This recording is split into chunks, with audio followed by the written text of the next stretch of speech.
শুরু করছি আল্লাহর নামে, যিনি পরম করুণাময় অতি দয়ালু।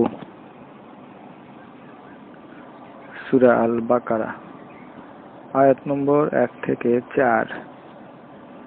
আলিফ লাম মিম। সেই কিতাব যাতে কোনো সন্দেহ নেই, পথ প্রদর্শনকারী পরহেজগারদের জন্য, যারা অদেখা বিষয়ের উপর বিশ্বাস স্থাপন করে এবং নামাজ প্রতিষ্ঠা করে, আর আমি তাদেরকে যে রুজি দান করেছি তা থেকে ব্যয় করে, এবং যারা বিশ্বাস স্থাপন করেছে সেসব বিষয়ের উপর যা কিছু তোমার প্রতি অবতীর্ণ হয়েছে, এবং সেসব বিষয়ের উপর যা তোমার পূর্ববর্তীদের প্রতি অবতীর্ণ হয়েছে, আর আখিরাতকে যারা নিশ্চিত বলে বিশ্বাস করে।